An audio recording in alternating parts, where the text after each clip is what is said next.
দৃশ্যটা কি বা এত সুন্দর দৃশ্য, কিন্তু এতটা জায়গা আমরা ঘুরে এলাম, কোথাও দেখতে পেলাম। দেখতে পেলেন সকালবেলা একটা মেয়ে করেছে কি জানো, তুলসী তলায় নাতা দিচ্ছে আর বদনে কৃষ্ণ নামে গাইছে।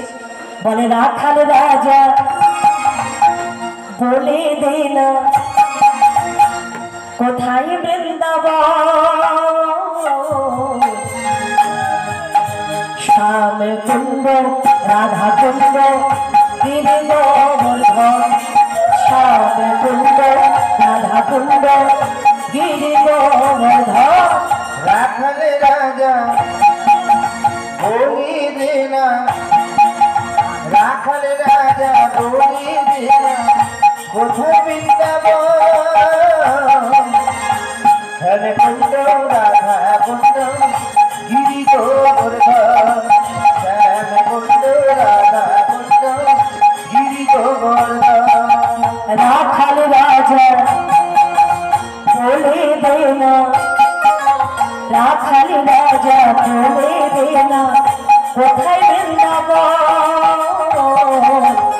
শ্যাম কুণ্ড রাধা কুণ্ড গিরি গোবর্ধন, শ্যাম কুণ্ড রাধা কুণ্ড গিরি গোবর্ধন। ওরে রাখাল রাজা বলে দে না, রাখাল রাজা বলে দে না কোথায় বৃন্দাবন, শ্যাম কুণ্ড রাধা কুণ্ড গিরি গোবর্ধন, শ্যাম কুণ্ড রাধা কুণ্ড গিরি গোবর্ধন। রাধে হরি বল হরি বল।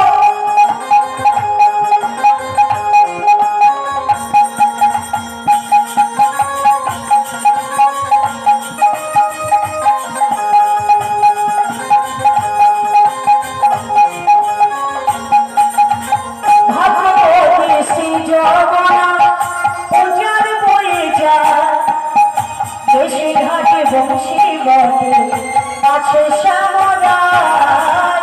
ভাগবতী শ্রীজগনে পূজার দিয়া দেশিবারের বংশীগণ আছে সে মোরে।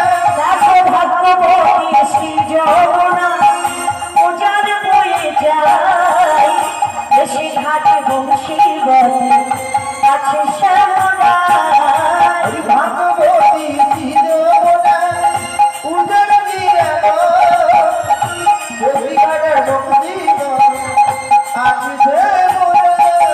বাঁশরি বাজাই গানা, বাঁশরি বাজায়, শ্যাম কুণ্ডে রাধা কুণ্ডে বসে শ্যামরায়। ওরে বাঁশরি বাজায় রে তারা, বাঁশরির বাজায়, শ্যাম কুণ্ডে রাধা কুণ্ডে বসেছে ওরা। রাখাল রাজা বলে দে না, রাখাল রাজা বলে দে না কোথায় বৃন্দাবন,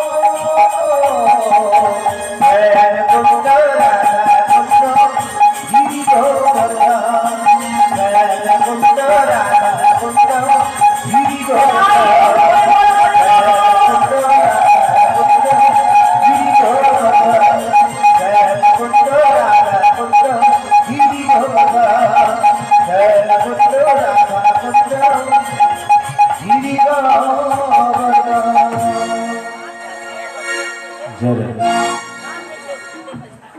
জয় হৃদয় গড়গড়া এবং কাদুয়া গ্রামের আজকে যে নিশিপর, সেই নিশিপর আজকে তার প্রথম দিন। সেই প্রথম দিনে ইনার গানে মুগ্ধ হইয়া গড়গড়া গ্রামের সহসভাপতি গৌরহরি শাসমল মহাশয় উনাকে 50টি টাকা পুরস্কৃত করলেন। আশা করি আপনারা সকলে সমর্থন করবেন। শীঘ্র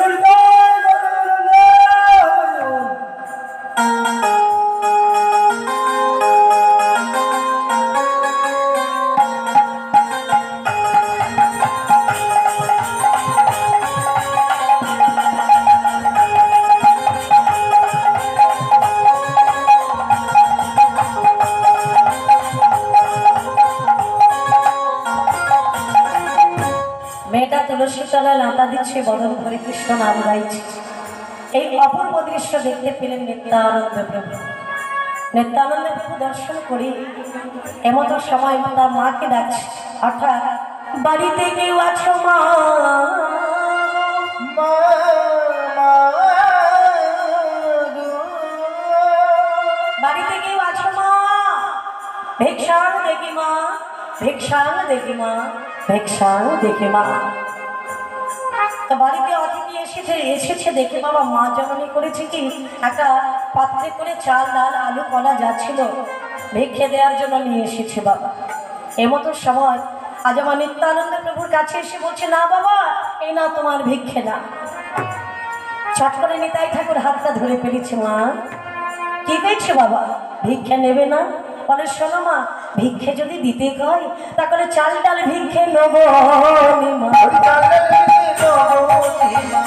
মেয়েটাকে ভিক্ষে দে না, চাল ডাল ভিক্ষে নেবো মা।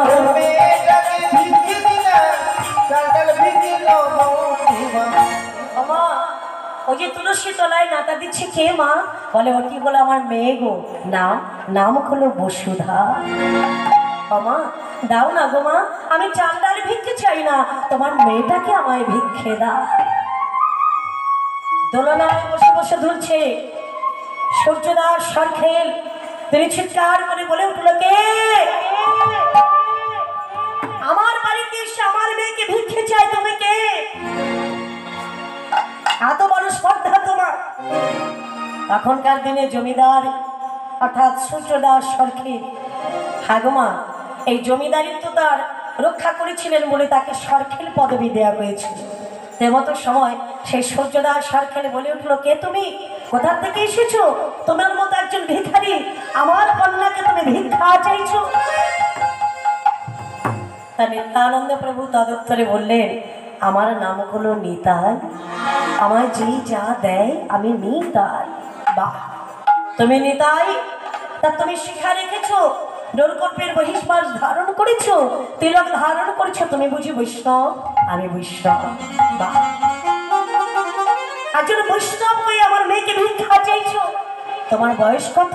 বলে, আমার বয়স হলো 40 বছর। ঠিক আছে,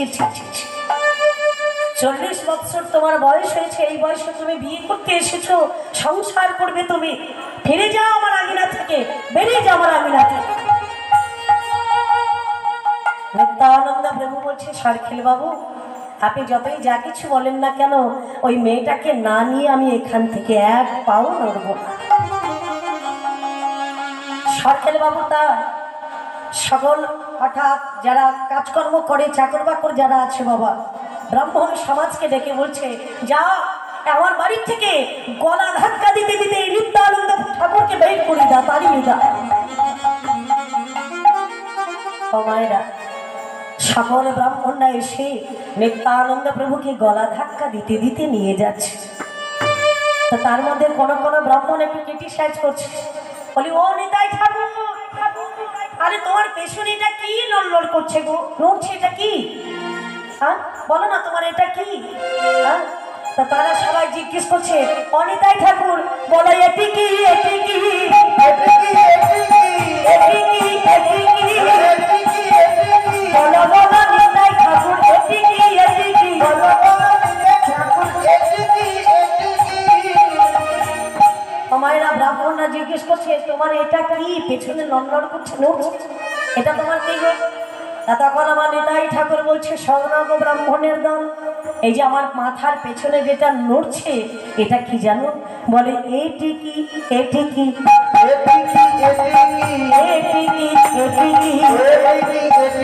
বৈষ্ণবের লক্ষণ হয় এটি কি? এটি কি? বৈষ্ণবের লক্ষণ হয় এটি কি? এটি কি? এই বৈষ্ণব হয়েছে, 40 বছর বয়সে বিয়ে করতে এসেছে, আমার মেয়েকে ভিক্ষা চাইছে। তো কোনো কোনো ব্রাহ্মণ বলছে, বৈষ্ণবের টিকি কাট কি বাবা বলে? অনেক রকম তো মানুষ থাকে, বলে বৈষ্ণবের টিকি কেটে দে। তার মধ্যে আবার কোনো কোনো ব্রাহ্মণ বলছে, খবরদার, বৈষ্ণবের টিকি কাটা তো দূরের কথা, এটার নাম হলো শিখা, এর নাম হলো চৈত, এটা কাটা তো দূরের কথা, এটা যদি কেউ হাত দেয় তার হাতটা জ্বলে পুড়ে ছাই হয়ে যাবে, খবরদার।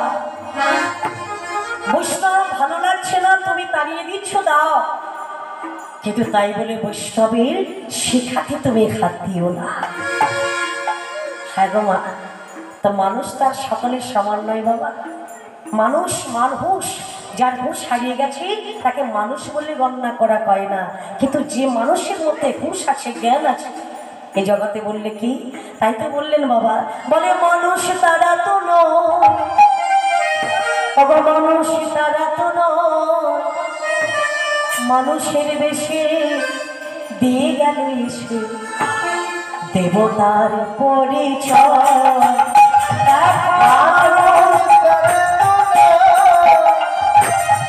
মানুষের বেশে দিয়ে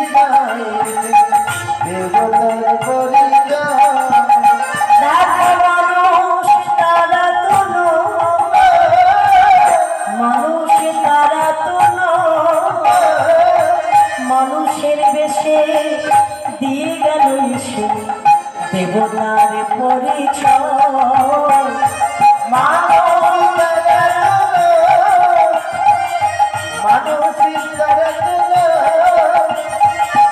মানুষের কাছে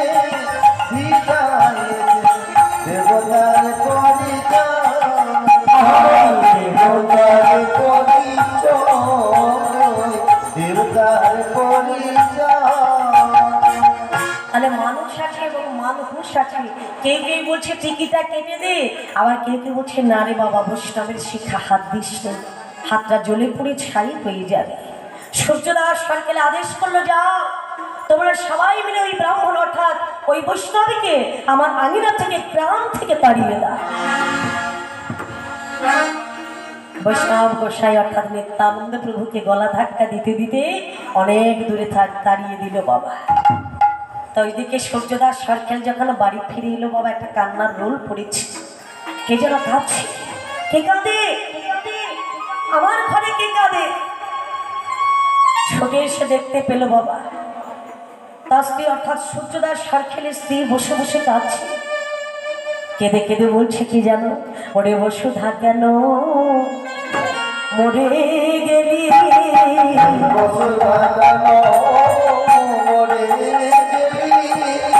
আমি কি অপরাধ করেছিলাম, বসুধা কেন মরে গেলি,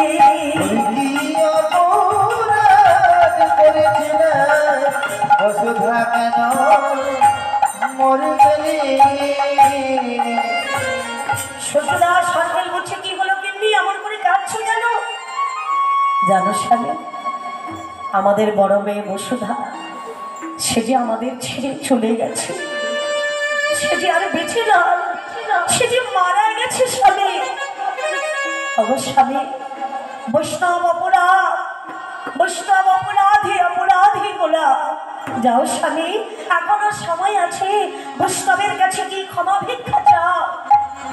বৈষ্ণব অপরাধী, অপরাধী গোলাম বলে আমাদের বড় মেয়ে বসুধা মারা গেছে। স্বামী, এ যে বড় অপরাধ হয়ে গেল, অন্যায় হয়ে গেল। কিন্তু সূর্যদাস সরকার হাগমা অহংকারে মত্ত হইয়া নিতাই পদ পাশরিয়া জাতিবিদ্যা মহতঞ্চ রূপ যৌবনমেই বছর যত্নের পরিবর্চইতে পঞ্চইতে ভক্তি কণ্টকা। হৃদয়ে যতক্ষণ আমাদের অহংকার আছে, কোনো মানুষের মধ্যে যদি অহংকার তৈরি হয়ে যায়, সে কিন্তু চট করে কারোর কাছে নত হতে পারে না বাবা।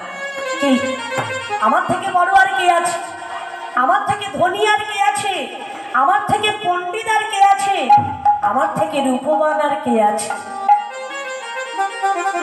কেউ করে জাতির গৌরব, কেউ করে বিদ্যার গৌরব, কেউ করে মহত্বের গৌরব, কেউ করে রূপের গৌরব, কেউ করে যৌবনের গৌরব। যতক্ষণ রক্তের জোর আছে, রক্তটা যতক্ষণ গরম আছে, আমি একাই 100, মেরে ফাটিয়ে গুড়িয়ে দেব। করে বল তা অহংকারে মত্ত হই আমি, তাই পদপাশরিয়া। তো আজকে চিনতে পারলো না নিত্যানন্দ প্রভুকে বাবা। সূর্যদাস সরকার বলল, মেয়ে মরে গেছে, শ্মশানে গিয়ে পুড়িয়ে দেব, কিন্তু নিতাই চরণে ক্ষমা আমি চাইব না। তৈরি কর, আমার মেয়েটাকে শ্মশানে নিয়ে যাবে। সুন্দর করে খাটিয়া তৈরি করেছে বাবা, মেয়েটাকে নিয়ে চলেছে শ্মশানে। বলো করি, হরি বল, বলো করি, হরি বল, বলো করি। হরি বল। শ্মশানে নিয়ে গেলেন বাবা, চিতা সাজালো। মেয়েটাকে যখন চিতায় তুলতে যাচ্ছে, ওদিক থেকে নিত্যানন্দ প্রভু ঘুরতে ঘুরতে ঘুরতে ঘুরতে ঠিক শ্মশানের দিকে আসছে। একজনকে ডাক দিয়ে বলছে, ও বাবু, বলুন বলুন। আচ্ছা ওখানে কি হচ্ছে গো? আরে একজনকে দাহ করা হচ্ছে গো। একজনকে দাহ করা হচ্ছে? হ্যাঁ। কেন, কে মরেছে? এই যে সূর্যদার সার্কেল রয়েছিল না, হ্যাঁ। ওনার বড় মেয়ে বসুধা। না,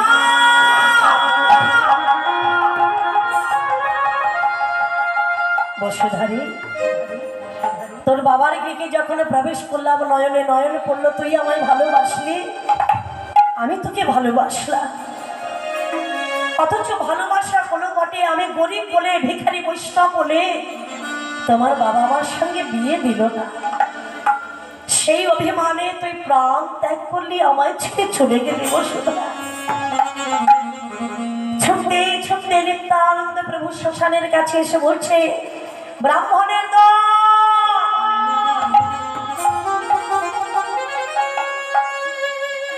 ব্রাহ্মণের দল কে? ও বাবা, এ তো সেই নিতাই গো। এই যে, আরে সেই নিতাই বিয়ে পাগল, বিয়ে পাগল, এই তো- একদম বিয়ে পাগল বলে নন্দপূর্ণ বলে। ও এই সেই নিতাই, তাই না? আচ্ছা, এই যে তুমি এখানে কেন এসেছো? বলছে, শোনো শোনো, যাকে তোমরা পোড়াতে যাচ্ছ, হ্যাঁ গো, যাকে তোমরা পুড়িয়ে ছাই করতে চাইছো, শোনো, ওই মেয়েটাকে চিতায় তুলো না, ওই মেয়েটাকে পুড়িয়ে দিও না। তবে দাও না গো, মেয়েটা যখন জীবিত ছিল তখন বিয়ে করতে চেয়েছিলাম, কিন্তু ওর বাবা আমাকে দিল না। মেয়েটা তো মরে গেছে, ওই মরা মেয়েটাকে আমার সঙ্গে বিয়ে দাও। একেবারে বিয়ে পাগলা দিয়েছে। বলি, তোমার কি মাথা খারাপ হয়েছে? শুধু যাইতেই তাকাবে। আরে একটা মেয়ে মরে গেছে, তাকে চিতায় তুলতে যাচ্ছে, আর তুমি বলছো পোড়াতে হবে না, আমার সঙ্গে বিয়ে দাও। আমায় রাই কোনোদিন সম্ভব হয়? যাকে পোড়াতে যাচ্ছি সেই মেয়েটাকে তুমি বিয়ে করতে, মানে বিয়ে করবে বলছো? সূর্যদাস সরকার বলছে, শোনা নিতাই, আমার মেয়ে মরে গেছে, সেই মরা মেয়েটাকে তুমি বিয়ে করবে বলছো? আচ্ছা, আর তুমি নাকি বৈষ্ণব? আমি বৈষ্ণব। তুমি নাকি হরিনাম করো? হরিনাম করি। তা তোমার হরিনামের যদি দাহিকা শক্তি আছে, তোমার বৈষ্ণবের তো যদি দাহিকা শক্তি আছে, তুমি পারবে আমার এই মরা মেয়েটাকে বাঁচিয়ে দিতে? এই যে তুমি পারবে, যদি আমার মরা মেয়েটাকে বাঁচিয়ে দিতে পারো, আমি তোমাকে কথা দিচ্ছি, যদি বাঁচিয়ে দিতে পারো, আমি তোমার সঙ্গে আমার মেয়ের বিয়ে দেব। নিতাই ঠাকুর বলে, সূর্যদাস সরখিল বাবু, আপনাকে 5 গ্রামের 10 গ্রামের লোক মান্যগণ্য করে, বিচার সভায় আপনাকে ডাকা হয়, তা আপনাকে সবাই মান দেয়, কিন্তু আমার মনে হচ্ছে আপনার জ্ঞান বুদ্ধি এখনো অনেক কম। কেন? বাহ, যে মেয়েটাকে আমি বাঁচিয়ে দেবো সে আমার কে হবে বলুন তো? হ্যাঁ গো মা, যার মধ্যে প্রাণ প্রতিষ্ঠা করব, যাকে প্রাণ দান দেবো, সে আমার কে হবে? তাকে কি আমার বিয়ে করা যাবে? কেন যাবে না? আরে তুমি বৈষ্ণব, তোমার দাহিকা শক্তি আছে, তুমি হরিনাম করো, তোমার হরিনামের কি দাহিকা শক্তি আছে প্রমাণ করো। যদি মেয়েটাকে বাঁচিয়ে দিতে পারো, কথা দিলাম বিয়ে দেব। নিতাই ঠাকুর বলছে, শোনো জমিদার বাবু, ওই মেয়েটাকে যখন আমি বাঁচিয়ে দেব না, আমি তখন বাবা হব, ওই আমার মেয়ে হবে গো, আমার মেয়ে হবে। আমি কখন বাবা হব, তো আমার মেয়ে হবে গো, আমার মেয়ে হবে। বাবা হইয়া মেয়ে, কেন বিয়ে করা যাবে গো, বিয়ে করা যাবে। ওরে বাবা হইয়া মেয়ে, বাবা হইয়া মেয়ে, বিয়ে করা যাবি গো, বিয়ে করা যাবে। যাকে প্রাণদান দেব, যার মধ্যে প্রাণ প্রতিষ্ঠা করব, সে হবে আমার মেয়ে, আমি হব তার বাবা। আর সেই মেয়েকে কি বিয়ে করা যাবে? কি বাবা, তাকে বিয়ে করা যাবে? যাবে না। এক কাজ করুন, ওই মরা মেয়েটাকে আমার সঙ্গে বিয়ে দেন। আমি আমার স্ত্রীকে কোন ডাক্তার দেখাবো, কোন ওঝা দেখাবো, কোন চেন্নাই নিয়ে যাব কি ভেলোর নিয়ে যাব, সেটা না হয় আমার ব্যাপার। কি বল? আমার স্ত্রীকে আমি কোথায় ভালো করবো, আগে বিয়েটা দিয়ে দেন। আমার স্ত্রীকে কোন ডাক্তার দেখাবো সেটা আমার ব্যাপার। এই এই কি করবি? এই তো বিয়ে পাবে না একেবারে। আরে এত করে যখন বলছি দিয়ে দাও। আরে মরাকে বিয়ে করবে? হ্যাঁ হ্যাঁ দিয়ে দাও দিয়ে দাও। দূর বাবা, শোনো শোনো, এই যখন বিয়ে করবে বলছে দিয়ে দে।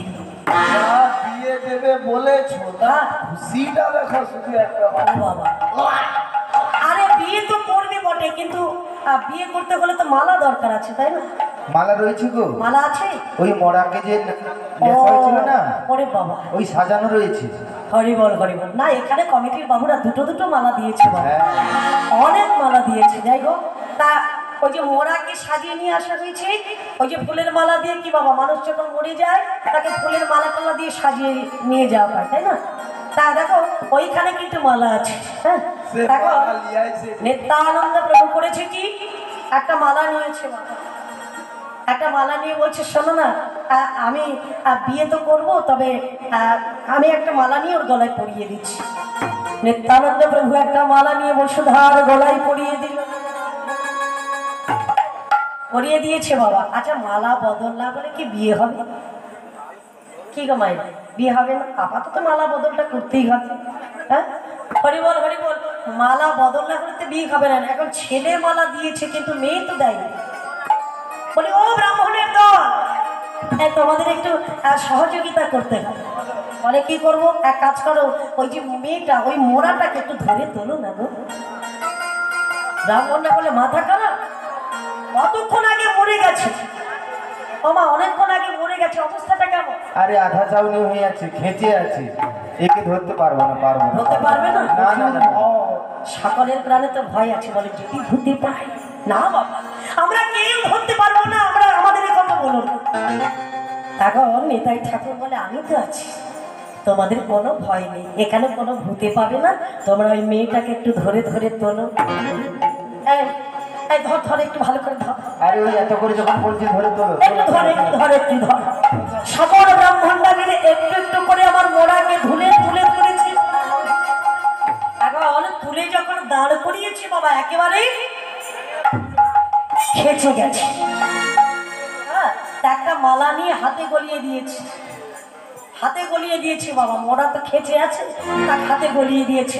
এখন নিতাই ঠাকুর বলছে, দেখো আমিও সামনের দিকে যাচ্ছি, আর ওই মোড়াটাকে অর্থাৎ মেয়েটাকে একটু কাছের দিকে আমার নিয়ে এসো। এখন ব্রাহ্মণরা করেছে কি, দেখতে দেখতে অন্ধকার হয়ে গেছে, এরা ভয়ে কিন্তু থরথর করে কাঁপছে বাবা। কতক্ষণ মরে গেছে, মোড়া ভুরুক হয়ে গেছে, আমাদের মনে ভয় করছে, ছেড়ে দে ছেড়ে দে। ভয়ে করেছে কি, ব্রাহ্মণ না মোড়াকে ছেড়ে দিয়েছে। সামনে ছিল কি, নিতাই ঠাকুর। নিতাই ঠাকুরের কাঁধের উপর মোড়া পড়ে গেল। নিতাই ঠাকুরের কাঁধের উপর মোড়া পড়ে গেল। নিতাই ঠাকুরের কাঁধের উপর মোড়া পড়ে গেল।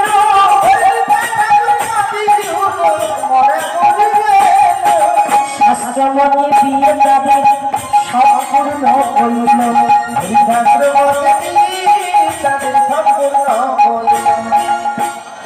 আচ্ছা, বিয়ে তো কোনো মালা বদল কোনো বিয়ে হলো, বিয়ের পরে কোথায় যায়? কোথায়? সুইজারল্যান্ড। আমার বিয়ের পরে কি হানিমুনে যায়? আমাদের ওই ছেলেটা গেছিল, এই যে কোথায় যায়? বাসর ঘরে। কি ছেলে বলো তো, এই কদিন আগে বিয়ে করেছে, বিয়ের পরে কোথায় যায়? বাসর ঘরে যায় না, সরাসরি একেবারে সুইজারল্যান্ড। হরিবল হরিবল, জয় রাধা। আমারা বিয়ের পরে বাসর ঘরে যায়, তাহলে বিয়ে তো হলো মা, মালা বদল হলো, বিয়ে হলো, কিন্তু মা গো মেয়েটা তো মরা। আচ্ছা, বাসর ঘরে তো যাবে, কিন্তু বাসর ঘরটা কোথায়? শ্মশানিকার বাসর ঘর আছে? নেই তো। ও ব্রাহ্মণ ঠাকুর, আচ্ছা আমরা তো বিয়ে করেছি, একটা কাজ করে একটা বাসর ঘর করতে হবে, আজকে রাত্রি যাপন করতে হবে, বাসর ঘরে যেতে হবে। তা তোমার ঘরে একটু জায়গা দেবে? ওই বাবু রাখতে পারবে। মোড়াকে রাখা যাবে না? ও আমি থাকবো, আমার বউ থাকবে না? আচ্ছা আচ্ছা, তোমার ঘরে থাকবো না বাবু, তোমার ঘরে? ওনার ঘরে অ্যাডভেস্টারের তাপে কেউ থাকতে পারে না বাবু, রইতে পারবো না। তিনিও রাখবেন। আর বাবু তোমার ঘরে? আমার ঘরে ঝড়ের জন্য প্রচুর লোক। সকলের মুখে একই কথা বাবা, নিতাই ঠাকুর আপনি থাকুন, কিন্তু আপনার স্ত্রী মোড়াকে রাখবো না। এটাই হচ্ছে একটা অসুবিধা। এখন নিতাই ঠাকুর বলে, বলো না, বিয়ে করেছি, বউ ছাড়া কি থাকা যায়? বলো বলো ব্রাহ্মণের দল, বউ ছাড়া কি থাকা যায়?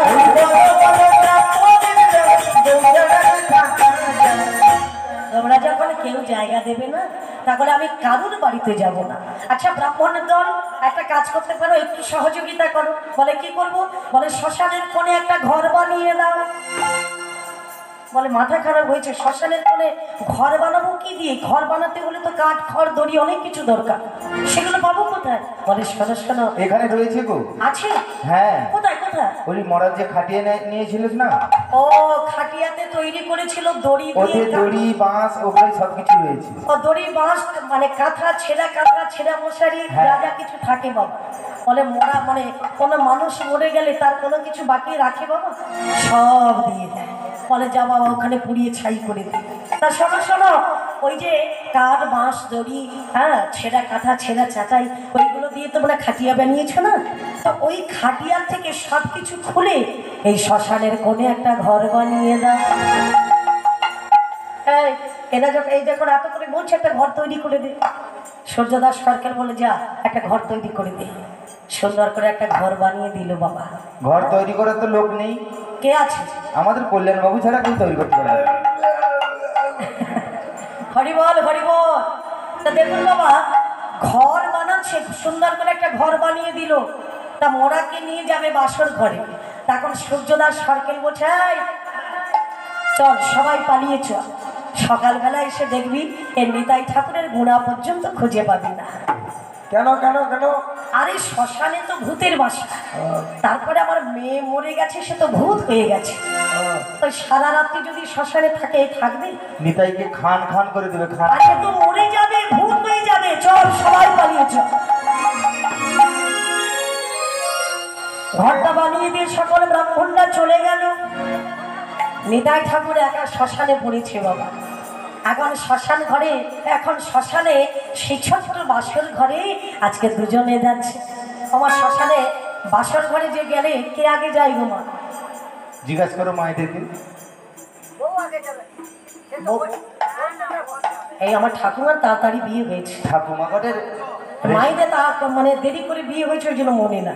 আর ঠাকুমার তাড়াতাড়ি বিয়ে হয়েছে, ওই জন্য তাড়াতাড়ি বলে দিল। ঠাকুমা ঘরের রেস্টি ম্যানেজ করে কবে হয়েছিল মনে নেই। হরি বল। আগে কে যায়? মেয়ে যায়, বউ যায়, তাই তো? আচ্ছা এই মেয়েটা তো মরা, এ তো আর চলতে পারবে না, তাহলে যাবে কি করে? নিতাই ঠাকুর কি করেছে জানো? ওই মরাকে, মরা স্ত্রীকে একেবারে কাঁধে করেছে, যে নিয়েছে। পা দুটো রইল সামনের দিকে। আজ আমার নিতাই ঠাকুর চলেছে কোথায়? বাসর ঘরে চলেছে, চলেছে বাসর ঘরে। চলেছে চলেছে বাসর ঘরে, চলেছে চলেছে বাসর ঘরে। চলেছে চলেছে বাসা ঘরে দিয়ে নিতাই, চলেছে চলেছে বাসা ঘরে দিয়ে নিতাই, চলেছে চলেছে বাসার ঘরে। নিতাই চলেছে চলেছে বাসর ঘরে, চলেছে চলেছে বাসর ঘরে, চলেছে চলেছে বাসর ঘরে। চলেছে চলেছে বাসা ঘরে দিয়ে নিতাই, চলেছে চলেছে বাসা ঘরে দিয়ে নিতাই, চলেছে চলেছে বাসার ঘরে।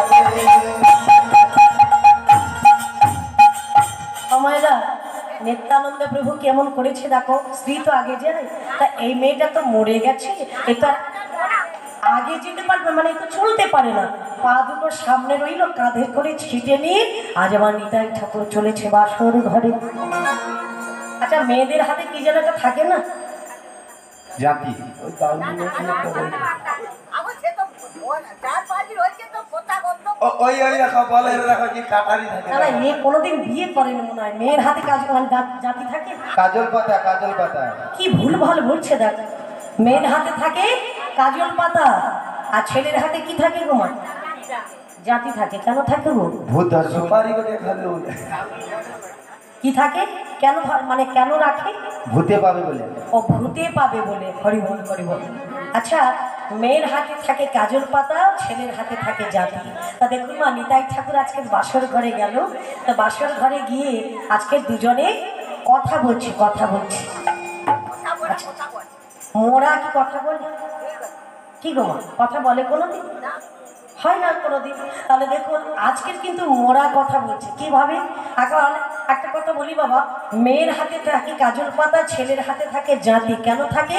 আমাদের দেশাচার লোকাচার হিসেবে বলা হয় মেয়েকে ভূতে পাবে কিংবা ছেলেকে ভূতে পাবে, তার জন্য একটা লোহার জিনিস দিতে হয়। কিন্তু তত্ত্ব কি বলছে বাবা? মানে শোনো, একটা কাজল পাতার ভেতরে কি থাকে? কালি কালি থাকে। আচ্ছা, ওটা যদি লোহার হয় ওর ভেতরে কি থাকবে? কালি থাকবে। আচ্ছা, ওটা যদি রূপোর হয় ওর ভেতরে কি থাকবে? কালি থাকবে। ওটা যদি সোনার হয় ওর ভেতরে কি থাকবে? কালি। তাহলে রূপোর কাজল পাতার ভেতরেও কালি, সোনার কাজল পাতার ভেতরেও কালি, আর লোহার কাজল পাতার ভেতরেও কালি। ছেলেটাকে অর্থাৎ মেয়েরা ছেলেদেরকে বুঝিয়ে দিচ্ছে, শোনো ছেলে, তুমি আমাকে যতই সুন্দরী দেখো না কেন, যতই চকচকে ঝকঝকে দেখো না কেন, ভেতরে কালি ছাড়া কিছুই না। তবে যত সুন্দরী দেখো না কেন, কালি ছাড়া কিছুই না। হরিবল হরিবল। তাহলে বাসর ঘর, অন্ধকার ঘর, মায়ার ঘর, ওই ঘরে বেশিক্ষণ থাকতে নয়, তাই তোমার হাতে একটা খড়গ দিলাম। অর্থাৎ মায়া জাল কেটে তোমাকে তাড়াতাড়ি বেরিয়ে আসতে হবে। হরিবল হরিবল। তত্ত্বটা হলো এটাই বাবা। তাহলে আমরা মায়ার বন্ধনে পড়ে যাই যখন স্বামী স্ত্রী বাসর ঘরে প্রবেশ করি। তো দেখুন মা, আজকে নিত্যানন্দ প্রভু বসুধা বাসর ঘরে গেছে মা, কিন্তু আজকের মোরার সঙ্গে কথা বলছে। কে বলছে? নিত্যানন্দ প্রভু বলছে। কত আদর, কত স্নেহ, কত ভালোবাস। মস্তকটা কোলে নিয়ে, স্ত্রী তো মরে গেছে, সেই মরা স্ত্রীর মস্তকটা কোলে নিয়ে বলছি, রেবতী একবার কথা বলো।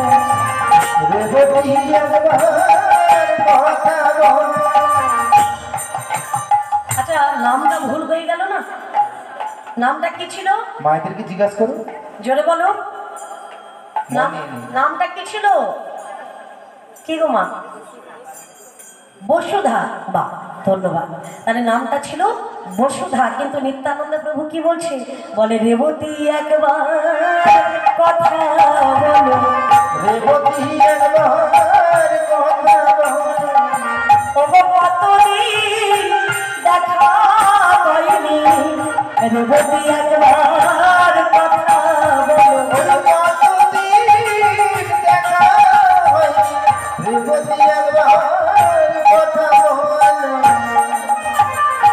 নামটা ছিল বসুধা, কিন্তু বলছে রেবতী। কেন বললো মা রেবতী? কে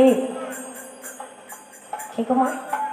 একটু চিন্তা করে দেখো, মনে পড়ে যায়। এই যে শিবের বউ রেবতী। শিবের বউ রেবতী? দুর্গাদার কার স্ত্রী? হ্যাঁ, সে তো পারবো, কিন্তু বলরামের স্ত্রী, অর্থাৎ দাপর যুগে বলরামের স্ত্রীর নাম ছিল রেবতী। সেই রেবতী এই কলিযুগে পেয়েছে বসুধা। সূর্যদাস সরকারের দুই মেয়ে বাবা, তার মধ্যে একজন হলো বসুধা, আর একজনের নাম পরে আসছে। তো যা সেই বসুধা, তাকে কিন্তু ডাকছে, মানে কি নামে ডাকছে? রেবতী একবার কথা বলো। অর্থাৎ রেবতীকে পূর্ব জন্মের কথা স্মৃতি জাগাচ্ছে বাবা, মনে করিয়ে দিচ্ছে। কে? আমার সেই বলরামের কথা, অর্থাৎ নিত্যানন্দ প্রভু মনে করিয়ে দিচ্ছে রেবতীকে যে শোনো, আমি বললাম সেই যাকে তুমি ভালোবাসো, যাকে তুমি ভালোবাসো, আমি বললাম সেই। সে কে? রেবতী, তাই না মা? আচ্ছা, রেবতী আগের জন্মে বলরামের স্ত্রী ছিল, এ জন্মেও স্ত্রী হলো। কেন হলো বলুন তো? আগের জন্মে যিনি স্ত্রী ছিলেন, এ জন্মেই তিনি স্ত্রী হলেন। কেন হলেন? না দাপর যুগে বলরামের স্ত্রী রেবতী এত এত সেবা করেছিল, স্বামীর স্মরণ সেবা করেছিল, যে স্বামী সেবায় সন্তুষ্ট হয়ে বলরাম প্রভু আশীর্বাদ করেছিল, রেবতী তুমি আমার জনমে জনমে স্ত্রী হও। সেই রেবতী এই জন্মে পেয়েছে বসুধা। তিনি যখন মরে গেছে আবার তাকে জাগাচ্ছে বাবা, তাকে তার স্মৃতি জাগরণ করছে, তার পূর্বের কথা মনে করিয়ে দিচ্ছে। স্ত্রীর মস্তকটা কোলে করে নিয়ে বলছে, রেবতী একবার কথা বলো, রেবতী একবার কথা বলো, কতদিন দেখা পাইনি, রেবতী একবার কথা বলো। ওরে কতদিন দেখা হয়নি, রেবতী একবার কথা বলো। পূর্বদিনের কথা জাগরিত করছে, কর্ণ কুহরে দিল কৃষ্ণ নাম, আর পরিণামের দাহিকা শক্তির দ্বারাই, বৈষ্ণবের দাহিকা শক্তির দ্বারাই আজ আমার সেই মৃত মরা স্ত্রীকে তিনি আজকের প্রাণে ফিরিয়ে দিলেন। কে? নিত্যানন্দ প্রভু। হ্যাঁ গো মা, সূর্যদাস সরকার বলেছিল না, নিতাই ঠাকুর বেঁচে থাকবে না, ও ভূত হয়ে যাবে, কারণ শ্মশানে আছে তো আমার মেয়ে মরা। একদিকে ভূতের অর্থাৎ শ্মশানে আছে ভূতের বাসা, একদিকে আমার মেয়েটা হয়েছে মরা, সেও ভূত হয়ে গেছে, নিতাই ঠাকুর বাঁচবে না। সকালবেলা লোক পাঠিয়েছি, সূর্যদাস সরকার লোক পাঠিয়ে দিয়েছে, দেখে আয় নিতাই ঠাকুর বেঁচে আছে না মরে গেছে। সকালবেলা যখন ব্রাহ্মণরা এলো বাবা, দেখতে পেল কি এরা দুজনে মিলে প্রেমালাপ করছে। সকল ব্রাহ্মণরা ছুটে গিয়ে বলে উঠলো, সূর্যদাস সরকার আপনি বলেছিলেন না নিতাই ঠাকুর নাকি ভূতে ছিঁড়ে খেয়ে যাবে, ও নাকি বাঁচবে না মরে যাবে। দেখবে না বৈষ্ণবের কি দাহিকা শক্তি, দেখবে না শুনো হরিনামের কি দাহিকা শক্তি, হরিনামের কি মাহাত্ম্য, আপনি একবার নিজের চোখে দেখবে না। শ্মশানে গিয়ে দেখলো বাবা, মৃত মেয়ে কথা বলছে, অর্থাৎ মরা মেয়ে জীবিত পেয়েছে, মরা স্ত্রীকে জীবিত করেছে আমার নিত্যানন্দ প্রভু। সূর্যদাস সরকারি গিয়ে বলে উঠল, নিতাই ঠাকুর আমার মরা অর্থাৎ মেয়েকে তুমি জীবিত করেছো, প্রাণ দান করেছো, তোমার বৈষ্ণবের দাহিকা শক্তি আছে, এটা আমি বুঝলাম, কিন্তু তবুও তোমাকে আমি জামাই বলে মানি না। কেন জানো? তুমি আমার মরা মেয়েকে বিয়ে করেছো, আমি তোমাকে জামাই বলে মানি না। তবে শোনো, আমি কিন্তু তোমাকে জামাই করব। সে কি আমাকে জামাই করবেন? জামাই বলে মানেন না, আপনার মেয়েকে বিয়ে করেছি, অথচ আপনি বলছেন জামাই বলে মানি না, অথচ আবার বলছেন জামাই করব। কি করে? বলে আমার আর একজন মেয়ে আছে, আমার আর একটি মেয়ে আছে, যার নাম কোনো জাহ্নবা। শোনো নিত্যানন্দ প্রভু, আমার ছোট মেয়ে জাহ্নবাকে তোমাকে বিয়ে করতে হবে। হরে বল হরে বল। সরকার বাবু, আমি বৈষ্ণব, ভিখারি বৈষ্ণব, আমার চালচুলো নেই, ঘর বাড়ি নেই, আমি একজনকে বিয়ে করেছি আর আমি সংসার বিয়ে করতে চাই না। কিন্তু নিতাই ঠাকুর, আপনি আমার মরা মেয়েকে বিয়ে করেছেন, আপনি আপনাকে আমি জামাই করতে চাই, আপনার মতো বৈষ্ণবকে আমি জামাই রূপে পেয়ে বড় আনন্দিত করব যদি আপনি আমার ছোট মেয়েকে বিয়ে করেন। সরকার বাবুর কথা রাখতে সরকার বাবুর ছোট মেয়ে অর্থাৎ যার নাম কোনো জাহ্নবা, রেবতী দুটো অংশে জন্ম নিল, একজন হলো বসুধা আর একজন হলো জাহ্নবা। সরস্বতীর অনুষ্ঠান করে জাহ্নবাকে বিবাহ করলেন আমার নিত্যানন্দ প্রভু। নিত্যানন্দ প্রভু যখন বিয়ে করলো বাবা, এখন চিন্তা করছে একটা জিনিস, সেটা কি? বিয়ে তো করলাম, দুজন স্ত্রী দুপাশে দাঁড়িয়েছে, কিন্তু থাকবো কোথায়? আমার ঘর বাড়ি নেই, চালচুলো নেই, জমি জায়গা নেই, থাকবো কোথায় তোমার দুজনকে নিয়ে?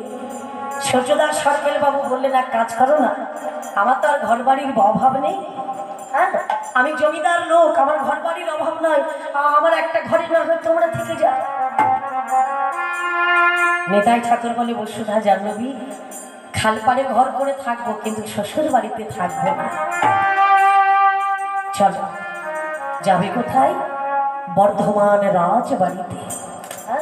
আজকে নিত্যানন্দ প্রভু বসুধা জাহ্নবীকে নিয়ে চললেন বর্ধমানের রাজবাড়িতে। আহা হরে মুরারি মধুকৈটা ভারি গোপাল গোবিন্দ মুকুন্দ স্বামী।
বর্ধমান রাজবাড়িতে গিয়ে বলছে, রাজামশাই কে?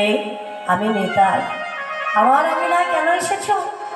একটু জায়গা চাইতে। জায়গা দিয়ে কি হবে? এই যে আমরা তিনজন দেখতে পাচ্ছ না, একটা ঘর বানিয়ে আমরা তিনজনে থাকি। বর্ধমানে রাজা প্রশ্ন করলো, তোমার দুপাশে দুজনকে? বলে, আমার দুটো স্ত্রী, বসুধা জাহ্নবা। বাহ, এখানে বৈষ্ণব যার চাল চুলো নেই, ঘর বাড়ি নেই, সে আবার দুটো দুটো বিয়ে করেছে, আবার আমার কাছে এসেছে জায়গা চাইতে। ছি ছি ছি ছি। এই যে দুটো বিয়ে করেছো, জায়গা পাচ্ছ না, আমি তোমাকে জায়গা দিচ্ছি। কোথায়? ওই যে দেখতে পাচ্ছ না আমার 500 বিঘা দহ। বর্ধমান রাজা দেখাচ্ছে, ওই যে দেখতে পাচ্ছ আমার 500 বিঘা দহটা পড়ে আছে, দহ। ওই যে দহটা দেখতে পাচ্ছ 500 বিঘা দহ, ওই দহটা আমি তোমাকে দান করে দিলাম। এখন এ কথা শুনে নিতাই ঠাকুর বড় আনন্দ পেয়েছে। বলে, বসুধা জাহ্নবা, শোনো শোনো, ওই দাগের পাড়ে ঘর করিব, তিনজনে মিলে আমরা থাকবো, দাগের পাড়ে ঘর করিব।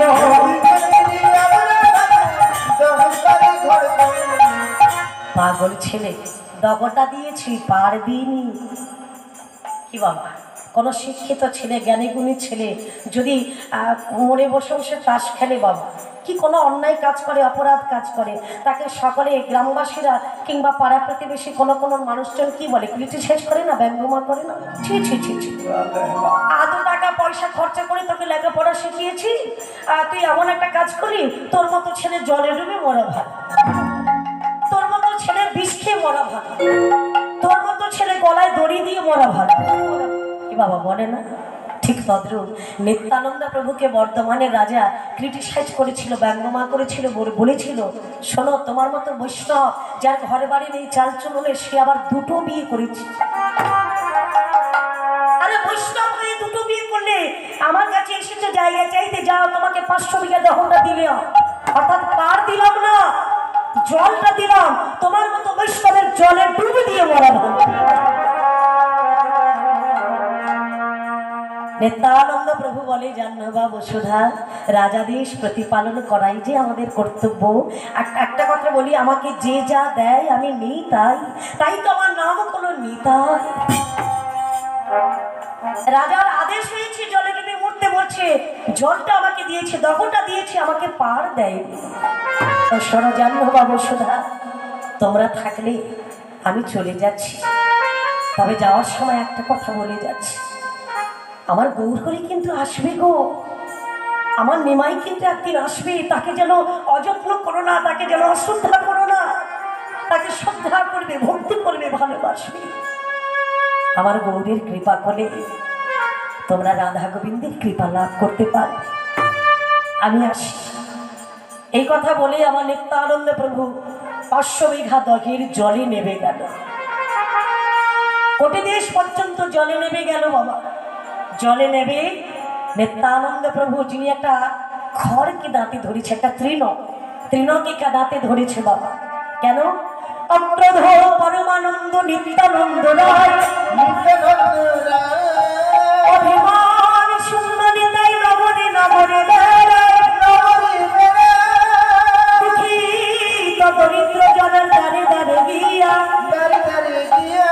ব্যবহার বাঞ্ছিত ধন দিচ্ছেন যাচিয়া যেন লয় তারি বলয় দলতে তৃণ ধরি আমারে কিনিয়া লগ সবে মিলে বল গৌরব সবে মিলে এখন বলো গৌরব যেন লয় তারি বলয় দলতে তৃণ ধরি। একটা তৃণকে দাঁতে ধরলেন বাবা, কোটি দেশ পর্যন্ত জলে নেমে গেলেন। ডুব দেওয়ার আগে, জলে ডুব দেওয়ার আগে ওই দাঁতে যে খড়টা ধরা ছিল, একটা তৃণ ধরা ছিল, ওই তৃণটাকে করলেন কি 500 বিঘা দখের জলে ফেলে দিলেন। যেই না জলে ফেলে দিল, বর্ধমানে রাজা দেখতে পেল কি 500 বিঘা দখের জল শুকনো হইয়া গেল।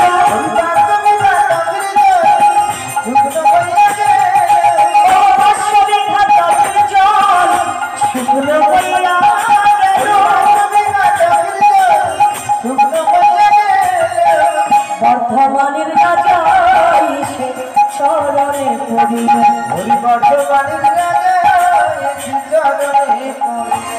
বলে ক্ষমা করো নিতাই ঠাকুর, বড়ই অপরাধ করেছি প্রভু, ক্ষমা করো নিতাই ঠাকুর।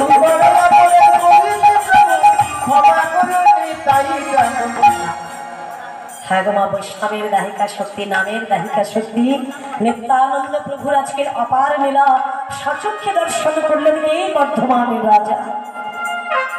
রাজা এসে আমার নিত্যানন্দ প্রভুর চরণে লুটিয়ে পড়ে বলছে, প্রভু গো আমি অপরাধ করেছি, আমার অপরাধ মার্জনা করুন। আপনি কে আমি সেটা চিনতে পারি না, আমার অপরাধ ক্ষমা করুন। আমি তোমাকে জায়গা দেব, শুধু তাই নয় আমি তোমার জন্য একটি ঘর বানিয়ে দেব। বর্ধমানের রাজা সুন্দর করে একটা ঘর বানিয়েছিলেন। কোথায়? যেখানে নিত্যানন্দ প্রভু ঘরে ফেলে দখের জল শুকনো করেছিল, সেই জায়গাটার নাম হলো বাবা বর্ধমানের খড়দাকর স্টেশন।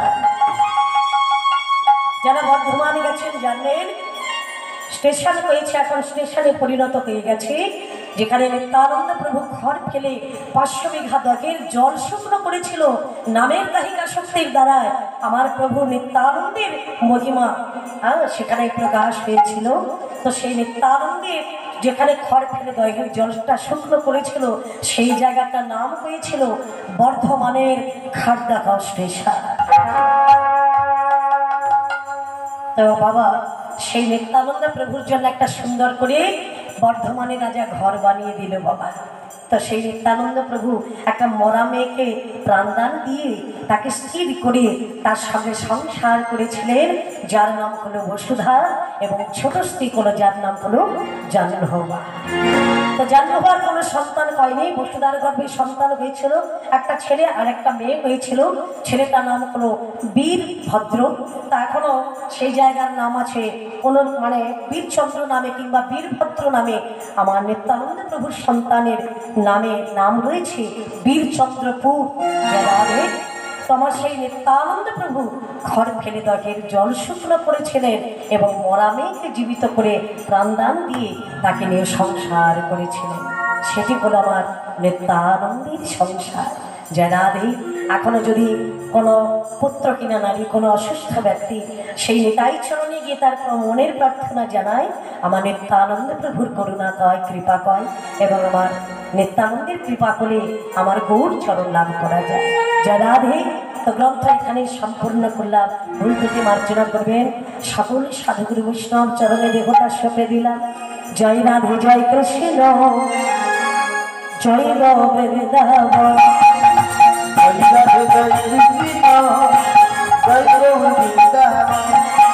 জয় গোবিন্দ